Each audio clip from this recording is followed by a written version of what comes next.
हम गन्ना बेचने जा रहे हैं।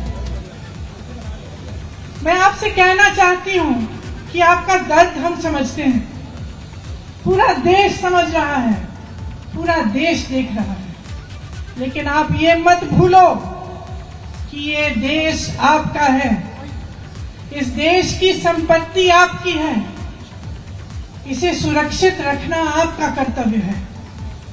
हम यहाँ सत्याग्रह पे बैठे हैं क्योंकि सत्याग्रह है, सत्य की लड़ाई अहिंसा द्वारा लड़ी गई, अहिंसा के जो मार्ग पर चलकर लड़ी गई, उस लड़ाई ने इस देश को आजाद किया, इस देश को आजाद करके आपको सौंपा ताकि आपका भविष्य बन पाए। तो मैं आपसे आग्रह करती हूं कि परिस्थितियों को समझिए, आपके आसपास क्या हो रहा है, सरकार कैसे चल रही है, देश में क्या हो रहा है, उसको गहराई से समझिए। जो किसान के आंदोलन थे, क्यों किए गए, किसान क्यों जागे, क्यों सड़क पर आए? क्योंकि वो समझे कि खून पसीना वो बहाएं, मेहनत वो करें, लेकिन उस मेहनत की कमाई किसी और को दी जा रही थी। ये सरकार उनके लिए नहीं चल रही थी। इसी तरह से मैं आपसे आग्रह करती हूं कि समझिए, ये सरकार आपके लिए नहीं चल रही है। ये सरकार इस देश के गरीबों के लिए, इस देश के नवयुवकों के लिए, इस देश की महिलाओं के लिए, इस देश के एक एक देशवासी के लिए जो आज गरीब है, जो परेशान है, उसके लिए नहीं चल रही है ये सरकार सिर्फ बड़े बड़े उद्योगपतियों के लिए चल रही है। और ये जितनी भी स्कीमें हैं जो बार बार आप पे थोपी जाती हैं, ये सोच समझ के किया जा रहा है। ये बात सही नहीं है साथियों कि बगैर सोचे समझे किया जा रहा है। ये सोच समझ के इसलिए किया जा रहा है क्योंकि इस सरकार का सिर्फ एक मकसद है, सत्ता में रहना, सिर्फ एक मकसद है, और उस मकसद को निभाने के लिए कुछ भी कर डालेंगे। उस मकसद को निभाने के लिए वो बड़ी बड़ी जो बड़े बड़े सरकारी उद्योग थे, वो इन्होंने अपने उद्योगपति मित्रों को क्यों बेचे? आप बताइए क्यों बेचे? उसी मकसद को पूरा करने के लिए। आपको रोजगार मिलता था वहां से, आपको उन उद्योगों से, छोटे उद्योगों से, छोटे व्यापार से भी रोजगार मिलता था, जो तकरीबन आज बंद कर चुके हैं ये, क्योंकि इनकी नीतियों ने, नोटबंदी ने, तमाम नीतियों ने, जीएसटी ने उनको भी बंद कर दिया। और आज सेना जिसकी भर्ती में का सपना आप देखते हैं, आप अपनी देश की सुरक्षा का सपना देखते हैं, अपने भविष्य को मजबूत बनाने का सपना देखते हैं, आप ये सपना देखते हैं कि बड़े होकर आप माँ बाप को का देखभाल करेंगे, सरहद पर जाकर इस देश के लिए अपनी जान देंगे। आपसे बड़ा देशभक्त कोई नहीं है, मैं याद दिलाना चाहती हूँ आपको।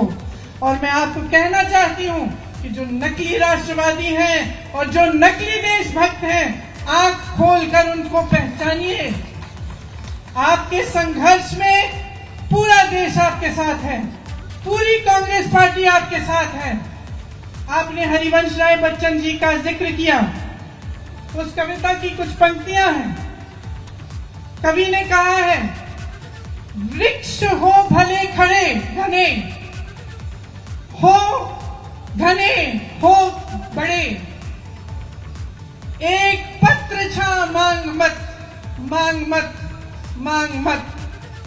वृक्ष हो भले खड़े, हो घने हो बड़े, एक पत्र छा भी मांग मत, मांग मत, मांग मत। तू न थकेगा कभी, तू न थमेगा कभी, तू न झुकेगा कभी, कर शपथ, कर शपथ, कर शपथ। इस कविता का नाम आपने एक ऐसी स्कीम को दे दिया है जो इस देश के नवयुवकों को मार डालेगा। ऐसी स्कीम को जो इस देश की सेना जो हमारी देश की सुरक्षा करती है, जिनके सारे तमाम जो यहाँ पे भी आप खड़े हैं, आप सरहद पर जाकर सुरक्षा करते हैं, ऐसी स्कीम है जो इस सेना को खत्म कर देगा। आप इस सरकार को पहचानिए, इस सरकार की नीयत को पहचानिए मेरे भाइयों, मेरी बहनों। लोकतांत्रिक तरह से शांतिपूर्वक, अहिंसा, सत्य सत्य के मार्ग पर चल के इस सरकार को खत्म कीजिए, इस सरकार को गिराइए। ये आपका मकसद होना चाहिए कि आपके देश में एक ऐसी सरकार बने जो सच्ची देशभक्ति दिखाए, जो देश की संपत्ति को सुरक्षित रखे, जो देश को आगे बढ़ाए, देश के गरीबों और नौजवानों को आगे बढ़ाए। इसीलिए इस मंच पर खड़े हुए मैं आपसे आग्रह करती हूँ कि जो भी आप प्रदर्शन करें आप शांतिपूर्वक करें, लेकिन आप रुके नहीं, आप थके नहीं। ये आपके अधिकार है, आपका देश है, इसको सुरक्षित रखने का कर्तव्य आपका है, इसके लोकतंत्र को सुरक्षित रखने का कर्तव्य आपका है। इस कर्तव्य को निभाने में कांग्रेस पार्टी का एक एक नेता, कांग्रेस पार्टी का एक एक कार्यकर्ता आपका साथ देगा। जय हिंद।